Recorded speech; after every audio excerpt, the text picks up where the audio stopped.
If you have been wondering whether filing for Social Security in your 60s is the right move for you, this video is going to walk you through 5 great reasons a lot of people choose to file early instead of waiting until full retirement age or beyond.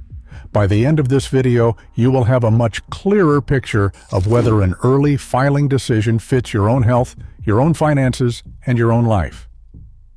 This is not a video telling you that everyone should file early. It is a video walking through the real reasons a lot of people do, so you can make your own decision with the full picture in front of you. Filing decisions are permanent for most people, which is exactly why it helps to slow down and look at every angle before you choose. If you appreciate this type of content, gently tap that like button. Let's get into it.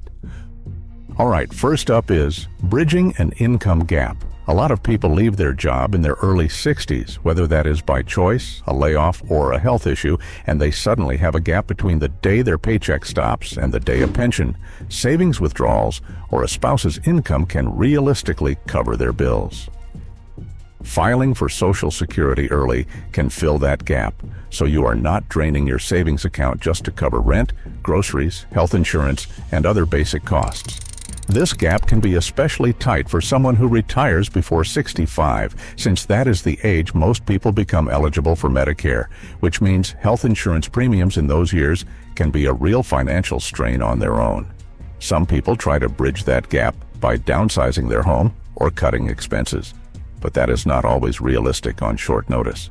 Think about someone who left a physically demanding job at 62 and does not have a pension lined up yet. Without some kind of income, they would either have to go back to work in a job their body cannot handle anymore or start pulling large amounts out of savings at exactly the wrong time, especially if the market happens to be down that year.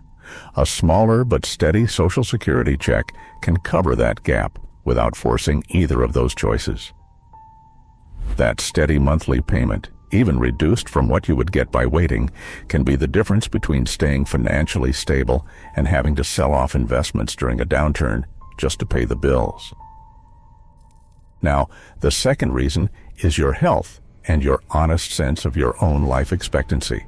Social Security's system is built around averages, and the math behind waiting to file assumes you will live long enough for the bigger checks to catch up to what you would have collected by filing earlier. If you claim at 62 instead of your full retirement age, your monthly benefit is permanently reduced by up to about 30%. But that smaller check starts 5 years sooner, and for a lot of people, the break-even point, meaning the age where waiting finally pays off, lands close to age 79 when comparing 62 to full retirement age. If you compare claiming at 62 to waiting all the way until 70, the break-even point moves out to somewhere around 80 or 81. So if you have health conditions that run in your family or your doctor has raised real concerns, waiting may not actually be the better math for you personally. This does not mean you should assume the worst about your health. It just means you should be honest with the information you already have. Nobody likes thinking about this part, but if you have honest reasons to believe you might not reach your late 70s or early 80s, filing early can mean getting more of your own money while you are actually around to use it. This is one of the most personal reasons on this list because it depends entirely on your own family history and your own body, not on a spreadsheet. The third reason is that you might be able to do better investing that money yourself. When you file early, you get smaller checks, but you get them sooner, which means more years for that money to grow if you do not need to spend it right away.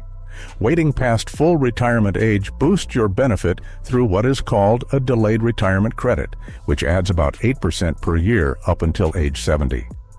That is a strong, guaranteed return, so this strategy is not something to take lightly. But if you invest those early Social Security checks instead of spending them, and your investments earn more than that 8% guaranteed increase over time, you can come out ahead in the long run. Historically, the stock market has returned somewhere around 7 to 10% a year on average over long stretches, though any single year can look very different from that average, including years where it loses money.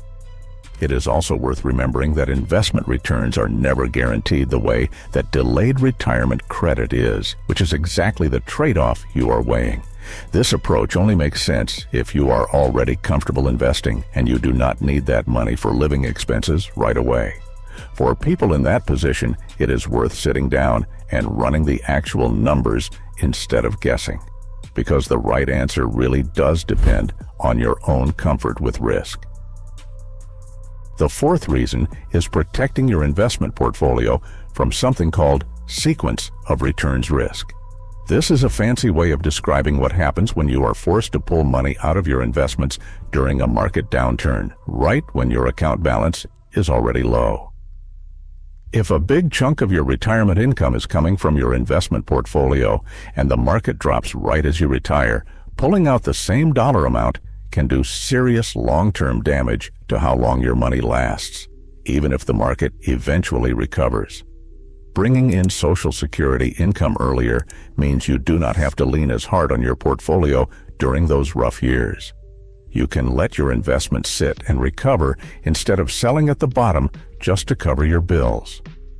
This strategy is often called using Social Security as a buffer asset, and financial planners bring it up specifically for people retiring during uncertain market conditions.